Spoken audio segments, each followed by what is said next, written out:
Welcome to बायोजी biology classes by Bhajan ma'am. और आज हम बात करने वाले हैं पोस्ट फर्टिलाइजेशन चेंजेस में, जब हम बात कर रहे थे sexual reproduction in flowering plants. So बाकी के लिंक्स ऑलरेडी यूट्यूब पे पड़े हुए हैं, आप जो चाहे देख सकते हो। जो चीज़ नहीं समझ आती तो you can very well comment on right on our comment box. So यहाँ पे आप देख रहे हैं एक साइड ऑलरेडी एनसीईआरटी है, क्योंकि हमारा मेन मोटो ये है कि जो है एनसीईआरटी को इनकॉर्पोरेट किया जाए और जहाँ ज़रूरत है वहाँ पे हम little bit details can be added. तो okay, so let we start from the post fertilization changes from the sexual reproduction in flowering plants. अगर हम छोटा सा रिकैप पिछला ले लें तो हमने बात करी थी प्री फर्टिलाइजेशन चेंजेस की, जिसमें मैंने गैमेटोजेनेसिस, पॉलिनेशन, आउटब्रीडिंग डिवाइसेस और पोलन पिस्टल इंट्रैक्शन, ये सारी हमने बातें करी थी। फिर फर्टिलाइजेशन चेंज इवेंट्स के अंदर हमने बात करी सिनगैमी की और ट्रिपल जो डबल फ्यूजन और हमारी जो डबल फर्टिलाइजेशन और ट्रिपल फ्यूजन की हमने बात करी। And then we are going to do about the post fertilization changes. Okay, so post fertilization changes में क्या हुआ, एक बार हमारा जो फर्टिलाइजेशन हो गई तो अब एम्ब्रियो के डेवलपमेंट से पहले उसके न्यूट्रिशन का इंतज़ाम है, यानी कि first of all is the endosperm formation. तो अगर हम यहाँ पे एनसीईआरटी में ऑलरेडी देख रहे हैं तो यहाँ पे डबल फर्टिलाइजेशन वाला पार्ट हम ऑलरेडी कर चुके हैं। एक बार क्विक रिकैप में भी ले लेते हैं। After entering one of the synergids, जो पोलन ट्यूब है वो 2 मेल गैमेट रिलीज करती है। एक मेल गैमेट जो है वो एग सेल की तरफ मूव करके उसके साथ फ्यूज करता है, उसको सिनगैमी कहते हैं। एज अ रिजल्ट जायगोट बना। दूसरा मेल गैमेट जो है वो 2 पोलर न्यूक्लियाई जो located in central cell fuse with them to produce triploid primary endosperm nucleus. So this is called as triple fusion and the process is called as double fertilization. The central cell after triple fusion become the primary endosperm cell and develop into endosperm, while the zygote develop into an embryo. Then post fertilization changes में endosperm formation. तो सबसे पहले हम endosperm की बात करते हैं यहाँ पे। Okay, so endosperm formation precedes embryo development, यानी एम्ब्रियो के डेवलपमेंट से पहले एंडोस्पर्म का फॉर्मेशन होता है। एंडोस्पर्म है क्या है? एंडोस्पर्म एक न्यूट्रिटिव टिश्यू है that provide nutrition to the developing triploid developing embryo and it develop from the triploid nucleus. यानी कि जो आपका एंडोस्पर्म है वो आपके एम्ब्रियो को नरिशमेंट प्रोवाइड करने वाला है, और वो जो है खुद एंडोस्पर्म जो है वो एंडोस्पर्म सेल जो बनता है ट्रिपल फ्यूजन के बाद, उससे ही मल्टीप्लाई होकर बनेगी। Okay, so let me come to the sequences first of all. Okay, so endosperm development 3 तरह की है, free nuclear, cellular endosperm and helobial endosperm. Helobial endosperm NCERT के अंदर नहीं दी हुई। Now what is this? ये हमारा प्राइमरी एंडोस्पर्म सेल है जिसके अंदर 3N न्यूक्लियस पड़ा हुआ है। तो एक चीज़ याद रखना, जायगोट जो बना है इसकी जो प्लॉइडी है वो 2N है, और जो एंडोस्पर्म सेल है उसकी प्लॉइडी जो है वो 3N है आपकी। Now this cell divide mitotically. Mitotically कैसे? कि सेल के अंदर न्यूक्लियस डिवाइड होगा लेकिन साइटोप्लाज्म अभी डिवाइड नहीं होगा। तो ये मैं न्यूक्लियस डिवीजन करती जा रही हूँ और साइटोप्लाज्म डिवाइड नहीं कर रही, यानी कि कैरियोकाइनेसिस हो रहा है और साइटोकाइनेसिस नहीं हो रहा। अगर इस तरह का डिवीजन है तो this will give rise to the free nuclear endosperm as you find in case of coconut water. तो coconut water is nothing but the liquid endosperm. तो आपको ये दिख रहा है। अगर जो हमारे सेल्स हैं, अगर इनमें इस तरह से सेल वॉल फॉर्मेशन भी होनी शुरू हो जाती है, जैसे कि हमने यहाँ पे इससे दिखा दी, तो ये सेल वॉल फॉर्मेशन होगी, तो then this is going to be the आपकी सेलुलर एंडोस्पर्म। तो सेलुलर एंडोस्पर्म क्या हुई कि जब कैरियोकाइनेसिस के साथ साइटोकाइनेसिस भी हुआ है, जैसा कि हम कोकोनट कर्नल में, यानी कि जो नारियल की गिरी हम खाते हैं वो हमारी सेलुलर एंडोस्पर्म की एग्जाम्पल है, और जो नारियल का पानी हम पी रहे हैं वो हमारी फ्री न्यूक्लियर एंडोस्पर्म का एग्जाम्पल है। अब next is the mixed kind of the endosperm that is called as a helobial endosperm. इसमें ये आपका ट्राइप्लॉइड सेल है और अब ये माइटोटिकली डिवाइड हुआ। जो नीचे वाला है सेल, इस तरह का जो नीचे वाला आपका सेल है, this will undergo mitosis, karyokinesis होगा और साथ साथ साइटोकाइनेसिस भी होता जाएगा, जबकि ऊपर वाला फ्री न्यूक्लियर में आपको आ जाएगा. So this is kind of a division that is called halobial endosperm. So just looking into the NCERT, endosperm develop precedes embryonic development. Why? Primary endosperm cell divide repeatedly to form triploid endosperm tissue.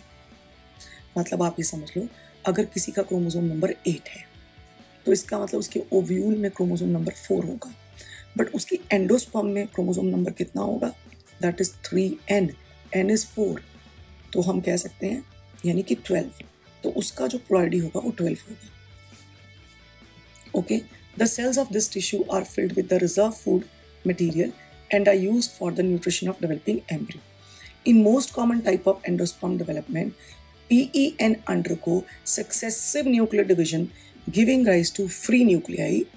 This stage, endosperm development is called as a free nuclear endosperm, यानी जो हमने यहाँ पे discuss किया था.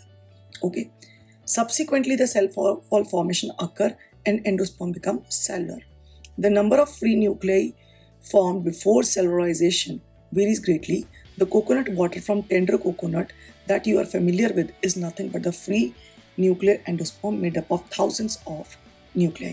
And the surrounding white kernel is a cellular endosperm. So endosperm may be completely consumed, यानी कि non endospermic seeds बन जाएंगे फिर. So it may be completely consumed by the developing embryo, जैसे कि pea, groundnut और beans के case में इनमें एंडोस्पर्म नहीं होती. बिफोर सीड मैच्योरेशन और मे persist in mature seed, यानी कि एंडोस्पर्मिक सीड, और we call them as albuminous seeds also, यानी कि castor and coconut, and be used during seed germination, यानी कि एंडोस्पर्म प्रेजेंट है तो एंडोस्पर्मिक डेवलपमेंट हो जाएगी और वो सीड भी एंडोस्पर्म के सीड्स बनेंगे, बाद में एम्ब्रियो जो है उनको यूज कर लेगा. और नॉन एंडोस्पर्मिक भी हो गए कि जिसमें एंडोस्पर्म ऑलरेडी जो है वो कंज्यूम हो जाती है बाय द डेवलपिंग एम्ब्रियो, बाद में नहीं होती. So pea, groundnut, beans are example of non albuminous और नॉन एंडोस्पर्मिक सीड्स. और अगर मैं एग्जाम्पल दूँ आपकी कि कैस्टर है, कोकोनट है, ये सारे आपके जो हैं वो आपके एंडोस्पर्मिक हो गए. सो कहता है find out whether endosperm is persist in cereals. Wheat, rice endospermic है, मेज एंडोस्पर्मिक है. ओके, क्योंकि इसमें एंडोस्पर्म परसिस्ट करती है. तो आते हैं यहाँ पे. So endosperm oily, coconut, castor, cotton. Proteinaceous endosperm, aleurone layer of cereal, यानी कि मेज के केस में स्टार्ची एंडोस्पर्म आपको सीरियल में मिलती है. This is not NCERT, this is something extra which you really can do only for your knowledge. तो oily endosperm, coconut, castor, cotton. Proteinaceous endosperm as you find in case of maize, starchy endosperm as you find in case of the cereals. Now we next come to the development of the embryo, that is called as the embryogeny. The process of development of zygote into embryo is called embryogenesis. So embryo got its nutrition from endosperm. Only most of the zygote divide only after certain amount of the endosperm formation अकस. तो जब आपकी कुछ endosperm बन जाती है, most of the zygote उस time पे divide करना शुरू करते हैं. तो ये जो डिटेल है, सबसे पहले हम बात करेंगे embryonic development in dicots. NCERT इतनी डिटेल नहीं दे रही है, बट हम थोड़ा सा ज़्यादा डिटेल में करेंगे. सो टिपिकल जब हम देखें कि हमारे पास एक डायकॉट एम्ब्रियोनिक डेवलपमेंट, जैसे कि कैप्सुला बर्सा पेस्टोरिस, ये एक एग्जाम्पल लिया हमने कि इसमें हम डायकॉट एम्ब्रियोनिक डेवलपमेंट देख रहे हैं. ये हमारा ज़ायगोट है और इसमें खासकर सिमेट्री का ख्याल रखिएगा, चलाजल एंड और माइक्रोपाइलर एंड. अगर हम ऊपर ले रहे हैं चलाजल और नीचे माइक्रोपाइलर, क्योंकि कई बार ये सिमेट्री थोड़ी ऑपोजिट बनी होती है कि मतलब ऊपर हमने माइक्रोपाइल वाला हिस्सा ले लिया, नीचे चलाजल, तो उस हिसाब से चेंज हो जाएगा. सो चलाजल एंड अगर मैंने ऊपर लिया और माइक्रोपाइलर एंड लिया है, तो ये ज़ायगोट डिवाइड किया और ये बन गया बेसल सेल और ये बन गया एपिकल सेल या टर्मिनल सेल. अगर मैंने बस इतना याद रखिए कि आपका जो बेसल सेल है वो आपका माइक्रोपाइलर, अगर मैंने लिखा होता बेसल सेल मेरा ऊपर है तो मैंने माइक्रोपाइलर ऊपर लिखना था, चलाजल नीचे लिखना था. तो अब हम चलाजल ऊपर लेके चल रहे हैं. So apical cell and basal cell. Now basal cell will give rise to suspensor because it divides mitotically. इस तरह से मल्टीपल सेल्स बन जाते हैं और इसको बोलते हैं सस्पेंसर। इसका लास्ट सेल थोड़ा बड़ा होता है जिसको हम हॉस्टोरियल सेल भी कहते हैं। जो ऊपर वाला एपिकल सेल है ये पहले आएगा 4 सेल स्टेज में, फिर आएगा 8 सेल स्टेज में, quadrant, octant, pro embryonic stages, and then 16 cell stage and so on. And finally जिस टाइम पे ये थोड़ी और ज़्यादा स्टेजेस पे आता है यानी कि 1632 पे, आप ये समझिए यहाँ पे हमारे पास जो सेल्स हैं वो जो डिफ्रेंशिएटेड हो जाते हैं। That give rise to upper part आपका प्लूम्यूल और कॉटिलेडन्स बनाएगा, नीचे वाला पार्ट आपका हाइपोकोटाइल बनाएगा। और जो नीचे वाले सेल्स हैं आपके यानी कि सस्पेंसर का first cell is called as a hypophyseal cell, ये भी डिवाइड होकर root cortex and root cap बनाएगा। नीचे वाला आपका हॉस्टोरियल सेल्स है। तो व्हाट हैपन यहाँ पे कि जो आपका एम्ब्रियो है उसका half part that is going to give rise to plumule and cotyledon, और द नीचे वाला जो पार्ट है that is going to give rise to hypocotyl. और आपके पास जो हाइपोफाइसियल सेल है, हाइपोफाइसियल सेल कौन सा होता है? जो आपके सस्पेंसर का फर्स्ट सेल है, और हॉस्टोरियल सेल लास्ट सेल को बोलते हैं। This is going to give rise to root cortex and root cap and root tip after the number of divisions. Now the embryo develop into next stage that is called as a heart shape embryo, and then it comes to horseshoe shape embryo, and then finally attain the shape of this. अगर हम अब इसके detail से एक एक करके बात करें तो किस तरह से है, so let me just enter the details first of all. Okay, so हम recap से एक बार लेके चलते हैं. This is the zygote having the chalaza end और this is the micropylori. यहाँ पे हमने उसको डिवाइड किया और ये बन गया हमारे पास अब that is our basal cell, और ये हमारे पास एपिकल सेल। अगर हम देख रहे हैं तो यहाँ पे मैंने जो आपकी अलाइनमेंट है वो रिवर्स करी है, यानी यहाँ मैंने माइक्रोपाइलर ऊपर लिया है और जायगोट नीचे लिया है। अब जो बेसल सेल है that will give rise to suspensor. Suspensor का मतलब हुआ वो मल्टीपल आपके क्या बनाएगा, इस तरह से बनाएगा। और लास्ट सेल मतलब अगर मैं यहाँ पे लास्ट का मतलब अगर मैं माइक्रोपाइलर ऊपर ले रही हूँ तो टॉप मोस्ट सेल यहाँ पे हो गया। So this is going to form the haustorial cell, ये आपका हॉस्टोरियल सेल बन गया। नाउ अगर हम ऊपर वाले शेप में देखते हैं तो ऊपर वाले में हमने ये ऑलरेडी बताया था। So this is our haustorial cell, और यहाँ पे जो हमारा ये वाला सेल है, ये वाला सेल, दिस सेल जो है ये हमें इसको हम हाइपोफाइसियल कहते हैं, जो हमारे अगले पार्ट बनाएगा। तो coming back to this shape again, okay, so let me draw side by side, otherwise ये समझाना आपको मुश्किल हो जाएगा। ये हमारे पास जो है first stage, I will use another colour, ये जायगोट डिवाइड होकर आ गया 2 सेल्स के अंदर, ठीक है। और हमने ये रख लिया।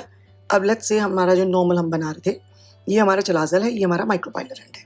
तो पहले हम ये वाला सेल जो ले रहे हैं, this is our going to our basal cell and this is going to be our apical cell. Now apical cell ने मेरा बनाना है एम्ब्रियो और बेसल सेल ने आपके बनाना है सस्पेंसर। फाइन। अब जो पहले हम इसको छोड़ते हैं एम्ब्रियोनिक सेल को, एम्ब्रियोनिक सेल के अंदर पहले 2 सेल स्टेज और फिर आगे 4 सेल स्टेज, ये हमारा बन गया क्वाड्रेंट एम्ब्रियो। ऊपर से जो बेसल सेल था, बाय द टाइम ये डिवाइड कर रहा है, बेसल सेल भी क्या कर रहा है, it is undergoing mitotic division and let's say formation of 8 cells जैसे हमने बनाया यहाँ पे, और जो लास्ट सेल है ऐसे बड़ा बना दिया। ये हमारा बन गया हॉस्टोरियल, और ये हमारा इधर का ऐसा वाला सेल हो गया। सो ये मेरा हो गया हाइपोफाइसियल सेल और ये मेरा हो गया हॉस्टोरियल सेल। मैं पहले बता रही हूँ कि ये हमारा एक्स्ट्रा पॉइंट्स हैं, ये थोड़ा सा समझ लीजिए, फिर आप जब एनसीईआरटी पढ़ेंगे तो आपको उतना ही लर्न करना है। ओके, अब ये जो हमारे पास आपका क्वाड्रेंट स्टेज से ये आएगी ऑक्टेंट स्टेज, मतलब कि इस तरह से ये हमारे 8 सेल्स बन गए ऐसे। ऑक्टेंट स्टेज के बाद of course it will undergo the 16 cell stage also, और फिर इसमें आपके पास डिविजन्स आएंगी। ये बाहर वाली लेयर वाला जो सेल हो गया, सारे वो आपका आउटर मोस्ट लेयर बना देंगे। जो बीच वाले सेल्स होंगे वो आपका ग्राउंड टिश्यू जितना भी होगा ये बनेगा, और ये आपका कोर टिश्यू सेल्स का जो प्लांट सेल्स का होता है वो बनेगा। तो कुल मिलाकर आपका जो एम्ब्रियोनिक स्टेज थी उसमें आपकी इस तरह से डिवीजन होनी शुरू हो जाएगी। अब इसमें भी हमारा हाफ है। हाफ में कैसे कि ये वाला जो पार्ट है उसका, दिस पार्ट अगर हम ये बना रहे हैं, ये पार्ट हमारा बनाने वाला है प्लूम्यूल और ये पार्ट बनाने वाला है हमारा रेडिकल। फाइन। और ऊपर वाला जो हिस्सा है हाइपोफाइसियल सेल, ये भी इट विल अंडरगो डिविजन्स इस तरह से, दिस सेल, और ये सेल हमारा बनाने वाला है आपका रूट कैप वाला रीजन। रूट कैप और कॉट ये इस वाले रीजन से बनेगा। जो ऊपर वाला हिस्सा है सस्पेंसर, इसका काम है एम्ब्रियो को पुश करना। कहाँ पुश करना? ये एम्ब्रियो को टुवर्ड्स ऊपर वाली साइड पे, चलाजल सेल वाली साइड पे पुश करेगा, ताकि एम्ब्रियोनिक आप जो एम्ब्रियो है वो अपनी डेवलपमेंट के दौरान अपना नरिशमेंट ले सके। और ये आपका हॉस्टोरियल्स है। अगर मैं इसको थोड़ा सा ऐसे करके बनाती हूँ, let's say this is ovule. अगर हम याद करें तो ओव्यूल में इस तरह से न्यूसेलस था। न्यूसेलस का एक सेल आपका जो था एम्ब्रियोसेक मेगास्पोर मदर सेल, फिर उसका बना था एम्ब्रियोनिक सेल। ये आपका एम्ब्रियोनिक सेल, ये फर्टिलाइजेशन में जायगोट बन गया और ये आपकी एंडोस्पर्म बन गई। ये बाकी का भी न्यूसेलस पड़ा हुआ है। नाउ एंडोस्पर्म मल्टीप्लाई हो रही है, फ्री एम है, ये एंडोस्पर्म मल्टीप्लाई होगी। ठीक है, तो अंदर वाला जो जायगोट था जब वो मल्टीप्लाई होगा, अब आप देखिए यहाँ इस साइड सस्पेंसर, इस साइड आपका एम्ब्रियो। सस्पेंसर का काम है कि एम्ब्रियो को ऊपर की तरफ पुश करना ताकि वो यहाँ से नरिशमेंट उठा सके। So this is how it is going to. अब ये जो आपका एम्ब्रियो है, दिस एम्ब्रियो में यहाँ पे हमने मान लिया ये हमारा प्लूम्यूल वाला पार्टिकल, ये हमारा आपका रेडिकल वाला पार्ट बनेगा। अब इसमें जो प्लूम्यूल वाले पार्ट की जो ग्रोथ है वो थोड़ी सी तेज़ी से होती है इस तरह से, और रेडिकल वाले पार्ट की इस तरह से होगी। तो this is your heart shape embryo. और ये सारा सस्पेंसर मैं सीधा बनाना शुरू करूँ तो समथिंग लाइक दिस, ऐसे बनना शुरू हो जाएगा। यानी ये पार्ट्स उसके तेज़ी से ग्रो करेंगे। और अब जब ये पार्ट ग्रो कर रहे हैं तो ये वाला पार्ट बीच का आपका, this is going to form your embryonic axis. और ये पार्ट आपका अब थोड़ा और इस तरह से बेंड हो जाएगा, जिसको हम ये हार्ट शेप से अब आपका हॉर्स शू शेप आने शुरू हो गए, और इस तरह से बाहर की तरफ ये फोल्ड होंगे, और इस तरह से आपका ये कॉटिलेडन वाला पार्ट जो था वो पूरा डेवलप हो जाएगा। और ये वाला जो पार्ट बीच का, ये आपकी एम्ब्रियोनिक पार्ट बन गया। अब इसका जो ऊपर वाला पार्ट है, ये part, this part is going to form your plumule वाला पार्ट, और ये पार्ट इसका रेडिकल वाला पार्ट बनाएगा। तो एक बार हम थोड़ा डिटेल में इसको अलग से देखेंगे कि हमने आज क्या किया है। ऑल्दो थोड़ा सा लेंथी हो रहा है, but it is going to give rise to the idea कि जो हम यहाँ पढ़ने वाले हैं उसको किस तरह से हम रिलेट करेंगे। Okay, so come to NCERT first. आइए जरा इधर। So what we did, endosperm formation के बाद embryo develop at micropylar end of the embryonic sac where the zygote is situated. Most zygote divide only after certain amount of endosperm is formed. हम already पढ़ चुके हैं। This is an adaptation to provide assured nutrition to the developing embryo. Though the seeds differ greatly, the early stages of embryonic development, that is embryogeny, are similar in both monocots and dicots.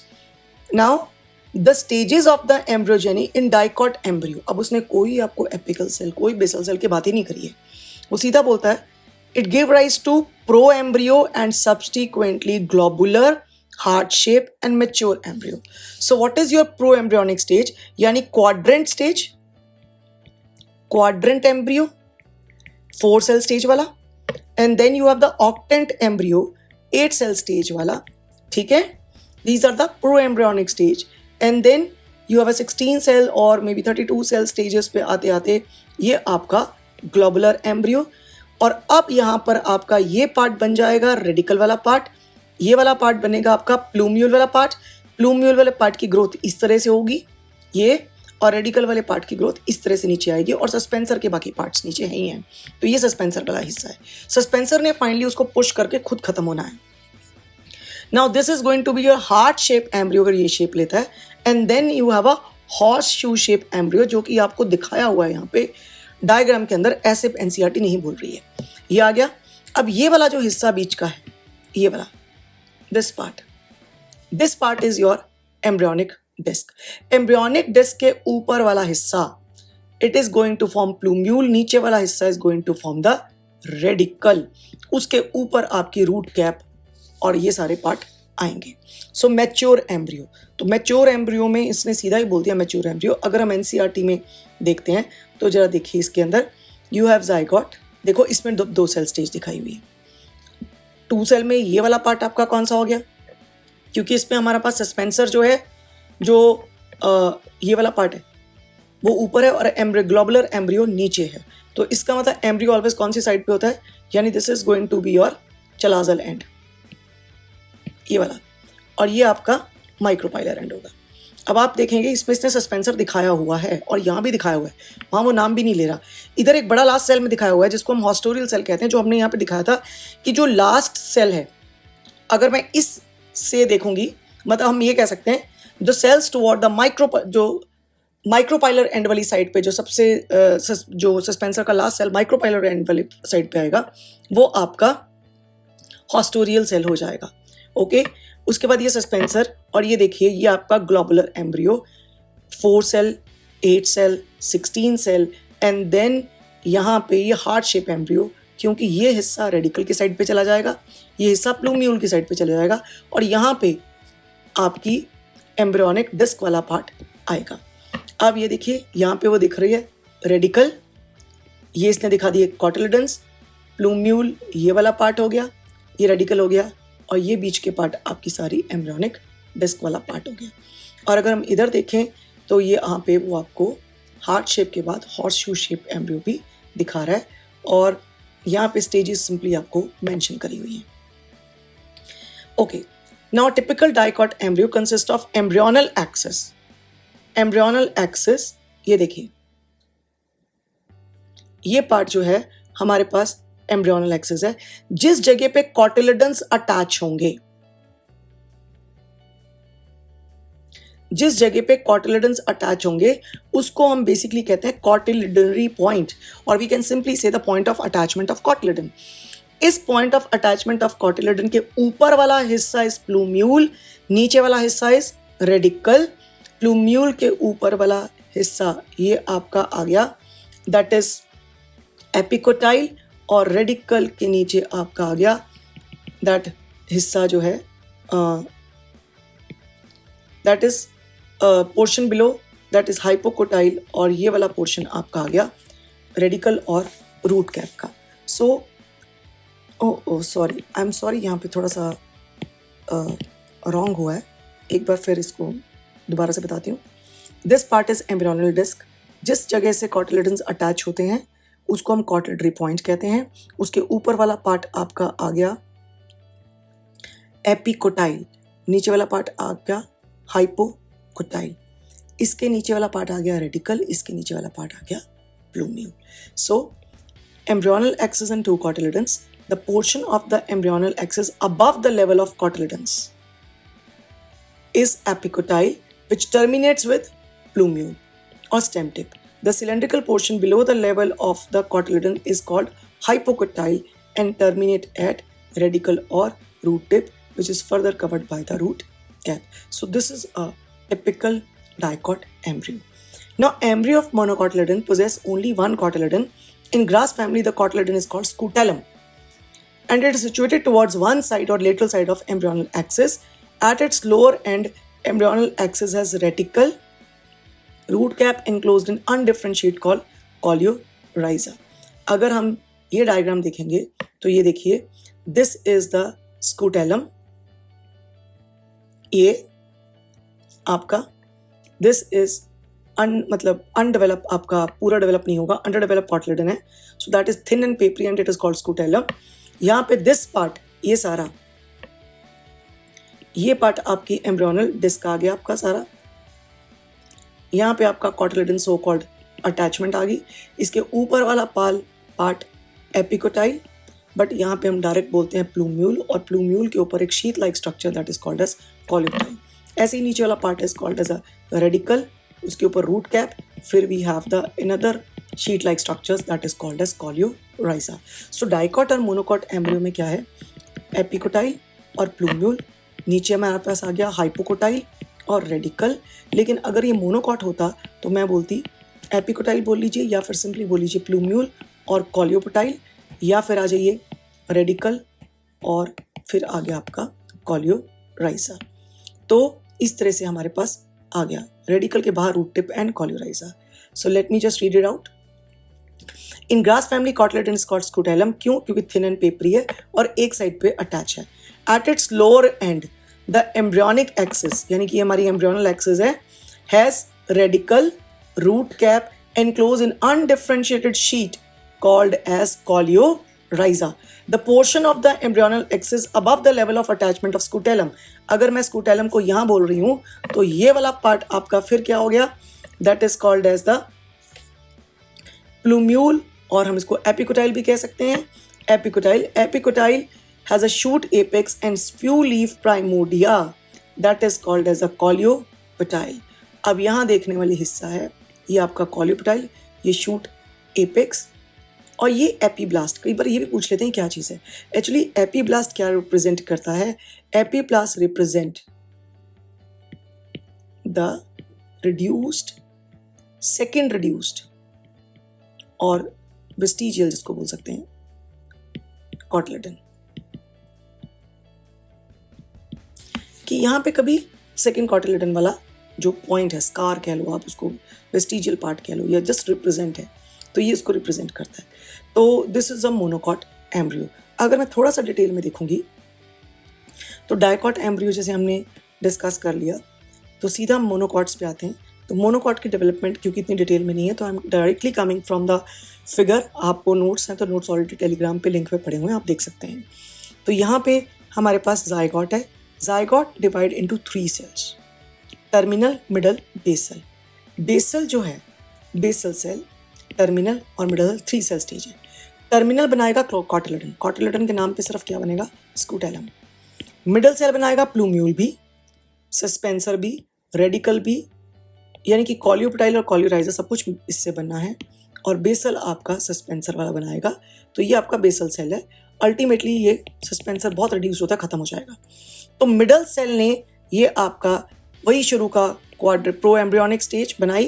Pro embryonic के बाद ये आपका develop हुआ, ये आपका कॉटलेडन side पे चला गया. Now this point is called as a point of attachment of cotyledon, जिसको मैं कॉटलेटरी पॉइंट कहती हूँ. इसके ऊपर वाला हिस्सा एपिकोटाइल, नीचे वाला हिस्सा हाइपोकोटाइल होगा, या हम उसको रेडिकल बोलते हैं. इसके ऊपर आपकी रूट कैप आ गई और फिर कुछ लीफ लाइक प्राइमोडिया आ गया, जिसको हम कॉल्यूराइजा कहते हैं. ऊपर इस तरह से अगेन आपको शीट कवर करती है प्लूम्यूल वाले हिस्से को, जिसको कॉल्यूपोटाइल कहते हैं.